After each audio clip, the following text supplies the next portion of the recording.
Ticket ना होने की वजह से टीसी ने बाबा जी को ट्रेन से उतार दिया और उसके बाद ट्रेन टस से मस नहीं हो रहा था। तो टीसी ने अपनी गलती की माफी मांगी और बाबा जी से निवेदन किया कि वो ट्रेन में आकर बैठें, जिसके बाद ट्रेन चली। फेसबुक और एप्पल कंपनी जो आज पूरी दुनिया पर राज कर रही है, इस कंपनी का अस्तित्व ही नहीं होता अगर इनके मालिक इस बाबा से न मिले होते तो। आज के जिस दौर में कई सारे बाबा अपने करतूतों से देश का नाम बर्बाद करके जेल की हवा खा रहे हैं, उस दौर में ये बाबा जी ने अपने देश की संस्कृति को बचाया। क्या सच में बाबा नीम करोली स्वयं हनुमान जी के अवतार थे?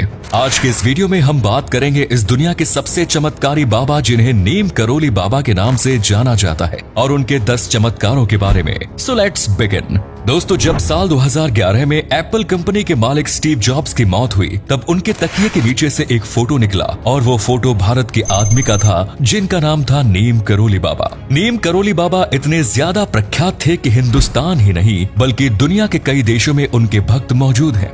स्टीव जॉब्स से लेकर फेसबुक कंपनी के फाउंडर मार्क जुकरबर्ग और हॉलीवुड की फेमस एक्ट्रेस जूलिया रॉबर्ट्स भी नीम करोली बाबा के भक्तों में शामिल हैं। लेकिन आखिर इन बाबा के अंदर ऐसा क्या था कि दुनिया के इतने बड़े बड़े लोग उनके भक्त हो गए? नीम करोली बाबा का पूरा जीवन ही चमत्कारों से भरा हुआ है और आज हम उनके जीवन के कुछ ऐसे ही चमत्कारों के बारे में बताने वाले हैं। दोस्तों, जब स्टीव जॉब्स अपने जीवन में बहुत बुरी तरह से परेशान थे, तब वो साल 1974 में भारत आए।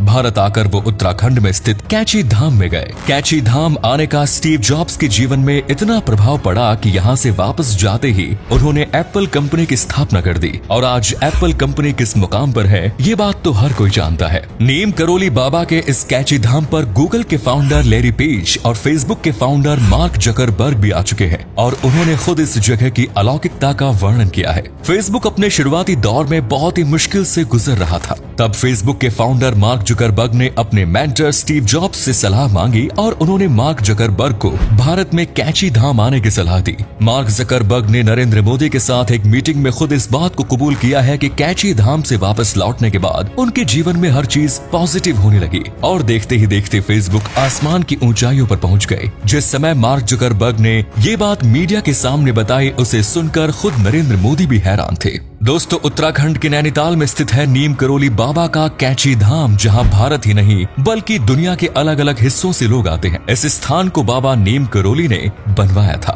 जहां हनुमान जी की मूर्ति स्थित है, जहां आज भी भारत के अलावा दुनिया के अलग अलग हिस्सों से लोग दर्शन के लिए आते हैं।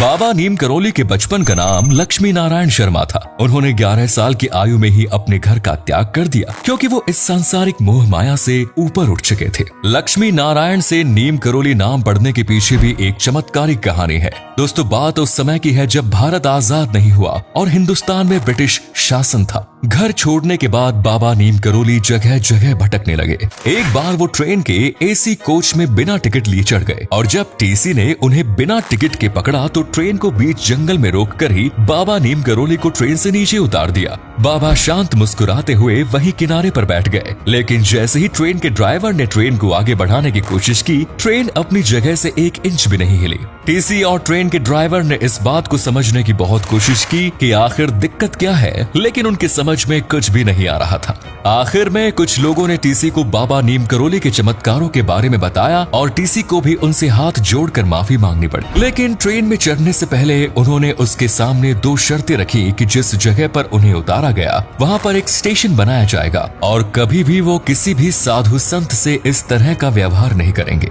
ट्रेन के टीसी ने बाबा नीम करोली की बात मान ली और उस जगह पर स्टेशन भी बनवाया गया जिसका नाम नीम करोली है और इसी स्टेशन के नाम पर उनका नाम बाबा नीम करोली पड़ा। ये तो बाबा नीम करोली के चमत्कारों की शुरुआत मात्र थी। साल 1943 में बाबा उत्तर प्रदेश के एक गरीब दंपति के घर गए। वो दंपति बाबा के बहुत बड़े भक्त थे और बाबा को देखकर बहुत ही ज्यादा खुश हुए। ये वो समय था जब द्वितीय विश्व युद्ध चल रहा था और उस दंपति का बेटा ब्रिटिश सरकार की तरफ से बर्मा में जापानी सेना के खिलाफ लड़ाई लड़ रहा था। बाबा ने उन्हीं के घर विश्राम करने का निर्णय लिया और जब रात में बाबा चारपाई में कंबल ओढ़कर सो रहे थे, तब उन दंपति ने ऐसा अनुभव किया कि बाबा बहुत ज्यादा दर्द से कराह रहे हैं। ऐसा लग रहा था मानो बाबा को कोई किसी हथियार से मार रहा हो, लेकिन उनके अंदर इतना साहस नहीं था कि बाबा की नींद खराब कर सके। अगले दिन नीम करोली बाबा ने उन्हें वो कंबल लपेट कर दिया और कहा कि इसे बिना खोले गंगा जी में विसर्जित कर देना। और जब वो दंपति उस कंबल को लेकर गंगा जी में विसर्जन करने जाने लगे तो उन्हें ऐसा एहसास हुआ कि उस कंबल के अंदर बहुत सारा लोहा भरा हुआ है। उनका मन उसे खोलकर देखने का हुआ, लेकिन बाबा की बात काटने का उनके अंदर साहस नहीं था और उन्होंने उस कंबल को बिना खोले ही गंगा जी में विसर्जित कर दिया। नीम करोली बाबा ने उन्हें बताया कि आज से ठीक 1 महीने बाद तुम्हारा बेटा वापस आ जाएगा, जबकि उन लोगों ने बाबा को अपने बेटे के बारे में कुछ बताया भी नहीं। और इससे बड़ी हैरानी की बात तो ये थी कि ठीक 1 महीने बाद उनका बेटा सच में घर वापस लौट कर आ गया और वापस आकर उसने जो बात बताई उसे सुनकर उन दोनों पति पत्नी के पैरों के नीचे से जमीन खिसक गई। दरअसल जिस रात को बाबा उनके घर पर रुके थे उसी रात उनके बेटे की टुकड़ी पर दुश्मन देश की सेना ने हमला कर दिया था और उस हमले में उनके बेटे के सभी साथी मारे गए, लेकिन दुश्मनों की किसी भी गोली ने उनके बेटे को छुआ नहीं, जबकि उस रात पूरी रात अंधाधुंध फायरिंग हो रही थी। पति पत्नी समझ गए कि वो गोलियां किसी और को नहीं बल्कि नीम करोली बाबा को ही लग रही थी, इसलिए वो रात भर दर्द से कराह रहे थे। दोस्तों, गोविंद वल्लभ पंत जो उस समय के भारत के बहुत बड़े नेता थे, उनकी हालत बहुत ही ज्यादा नाजुक थी। सभी न्यूज चैनल्स में यही खबर चल रही थी कि गोविंद वल्लभ पंत अब किसी भी हाल में नहीं बच सकते, लेकिन नीम करोली बाबा ने भविष्यवाणी की कि गोविंद वल्लभ पंत को कुछ नहीं होगा,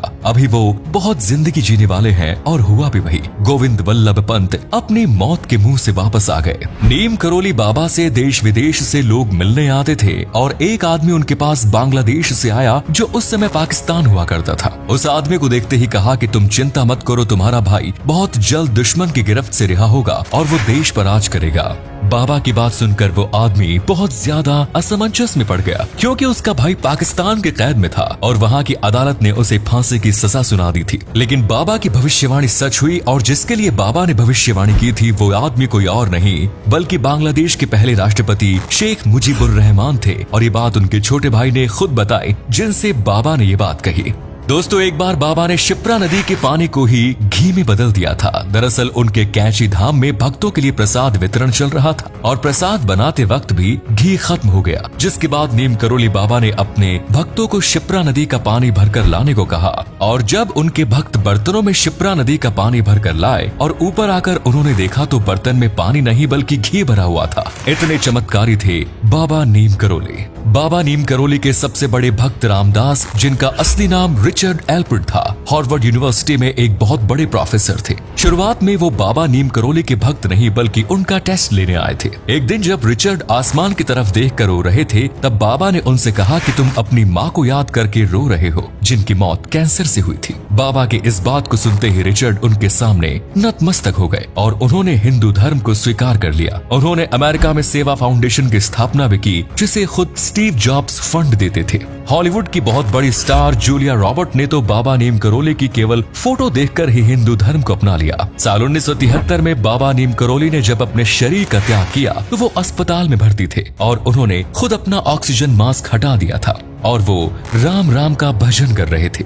बाबा नीम करोली का मुख्य स्थान उत्तराखंड के कैची धाम में स्थित है, लेकिन इसके अलावा उन्होंने वृंदावन में भी एक धाम की स्थापना की थी और यहीं पर उन्होंने अपनी देह का त्याग भी किया। इतने चमत्कारिक होने के बाद भी बाबा नीम करोली ने खुद को कभी भगवान से कंपेयर नहीं किया, जबकि लोग उन्हें हनुमान जी का अवतार मानते थे, लेकिन वो स्वयं को एक इंसान ही समझते थे। दोस्तों, आज भी उनके कैची धाम में अमेरिका, फ्रांस और दुनिया के कई हिस्सों से लोग घूमने के लिए आते हैं और आज भी विदेशों की बड़ी बड़ी हस्तियां बाबा नीम करोली को अपना गुरु मानते हैं। तो दोस्तों, बाबा नीम करोली के कौन से चमत्कार ने आपको सबसे ज्यादा प्रभावित किया, कमेंट्स में जरूर बताइए। अपना कीमती समय देने के लिए धन्यवाद।